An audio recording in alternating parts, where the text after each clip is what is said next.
प्रियंका गांधी आज वायनाड लोकसभा उपचुनाव के लिए दाखिल करेंगे नामांकन। सोनिया, राहुल गांधी और खड़गे मौजूद रहेंगे। कई राज्यों के मुख्यमंत्री और कांग्रेस के सीनियर लीडर भी शामिल होंगे। नामांकन से पहले प्रियंका गांधी का रोड शो, जनसभा को करेंगी संबोधित। वायनाड लोकसभा उपचुनाव के लिए 13 नवंबर को होगा मतदान। वायनाड में बुजुर्ग महिला से उनके घर पर मिली प्रियंका गांधी। बुजुर्ग ने जताई थी मिलने की इच्छा। स्थानीय कार्यकर्ताओं ने प्रियंका का जोरदार स्वागत किया। वायनाड लोकसभा उपचुनाव में बीजेपी प्रत्याशी नव्या हरिदास ने कहा, प्रियंका को अपने परिवार की वजह से मिला है मौका। मैं अपने दम पर यहां तक पहुंची। नामांकन के लिए कल वायनाड पहुंच गई थी प्रियंका। सोनिया और रॉबर्ट वाड्रा भी साथ में थे। सोनिया, प्रियंका का कांग्रेस के नेताओं और कार्यकर्ताओं ने जोरदार स्वागत किया। महाविकास अघाड़ी के सीट बंटवारे का आज होगा ऐलान। शिवसेना और यूबीटी के बीच बातचीत तय। साथ मिलकर करेंगे ज्वाइंट कॉन्फ्रेंस। देर रात तक महाविकास अघाड़ी के नेताओं की चली बैठक। करीब 5 घंटे हुआ मंथन। शिवसेना, यूबीटी और कांग्रेस के बीच फंसा हुआ था पेच। एबीपी न्यूज के पास एमवीए का सीट शेयरिंग का फॉर्मूला है और साथ ही सूत्रों के मुताबिक कांग्रेस को 103, 108, शिवसेना उद्धव गुट को मिलेगी 90 से 95 सीटें। महाविकास अघाड़ी का सीट शेयरिंग फॉर्मूला। सूत्रों के हवाले से खबर, महाराष्ट्र में शरद गुट को 80 से 85 सीट, एसपी और अन्य दल 3 से 6 सीट पर लड़ेंगे चुनाव। सूत्रों के मुताबिक मुंबई की 36 सीटों में शिवसेना, यूबीटी को 18, कांग्रेस को 14 और एनसीपी समाजवादी पार्टी को 2 सीटें। समाजवादी पार्टी और आम आदमी पार्टी को मिलेगी 1-1 सीट। शिवसेना, यूबीटी नेता आदित्य ठाकरे ने महाराष्ट्र चुनाव में जीत का दावा किया है। उन्होंने कहा कि हम लंबी रेस के घोड़े हैं, लड़ेंगे और जीतेंगे। महाराष्ट्र बीजेपी अध्यक्ष चंद्रशेखर बावनकुले का आरोप है कि महाविकास अघाड़ी नेचुरल अलायंस नहीं है, सत्ता के लिए किया गया गठबंधन। शिंदे की पार्टी शिवसेना की 45 उम्मीदवारों की पहली सूची आई सामने। कोपरी पंचपखाड़ी सीट से सीएम शिंदे लड़ेंगे चुनाव। राज ठाकरे के बेटे के खिलाफ शिवसेना शिंदे गुट ने उतारा अपना कैंडिडेट। शिवसेना शिंदे गुट ने वर्ली से संदीप देशपांडे को बनाया है प्रत्याशी। वर्ली से शिवसेना यूबीटी के नेता आदित्य ठाकरे लड़ सकते हैं चुनाव। बीजेपी सांसद नारायण राणे के बेटे नीलेश राणे आज शिवसेना में शामिल होंगे। कुडाल, मालवड से लड़ सकते हैं चुनाव। शिंदे की पार्टी को मिली है ये सीट। बीजेपी छोड़कर अजीत पवार की पार्टी में शामिल हुए पूर्व मंत्री राजकुमार बडोले महायुति की जीत का दावा किया। महाराष्ट्र के डिप्टी सीएम अजित पवार ने कहा, सरकार के काम के आधार पर वोट मांगेंगे। हर समुदाय के विकास के लिए कर रहे हैं काम।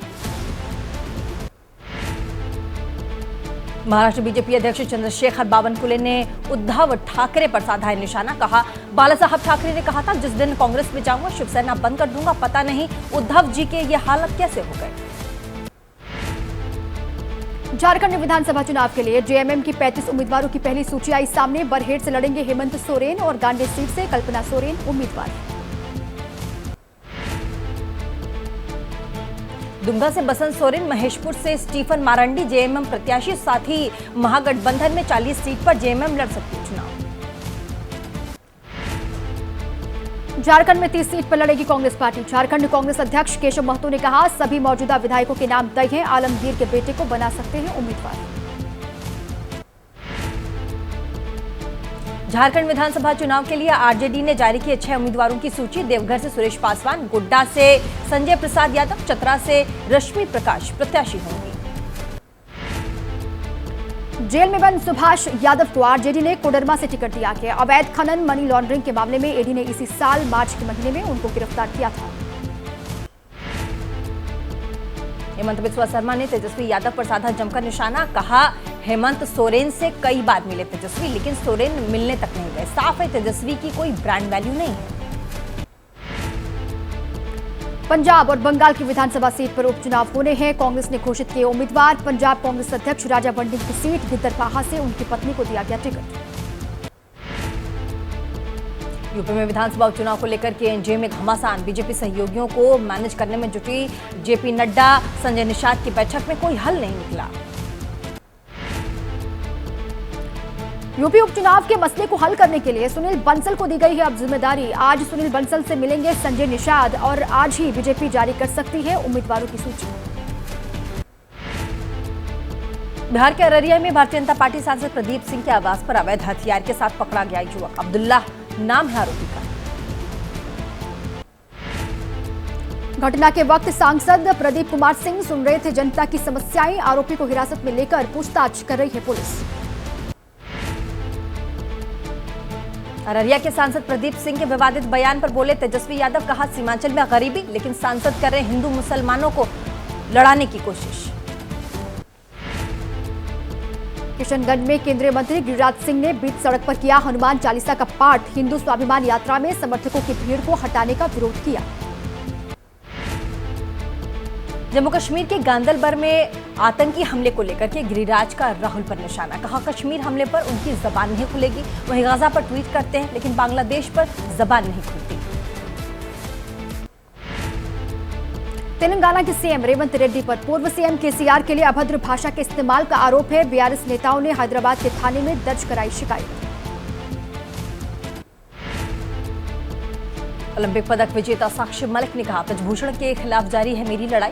कांग्रेस में शामिल होना विनेश का निजी फैसला है। ये कहना गलत कांग्रेस में है कि शामिल होने के लिए हमने प्रदर्शन किया। कांग्रेस में शामिल होने के लिए प्रदर्शन के आरोपों पर बोली साक्षी मलिक, बीजेपी नेताओं ने दी थी प्रदर्शन की इजाजत, हमारे पास इसके सबूत हैं, इसमें झूठ कहां है। प्रयागराज में महाकुंभ से पहले महाराजा हर्षवर्धन की मूर्ति शिफ्ट करने पर हंगामा हो गया। समाजवादी पार्टी के नेताओं ने जमकर प्रदर्शन किया है। अखिलेश ने लगाया था महाराजा के अपमान का आरोप।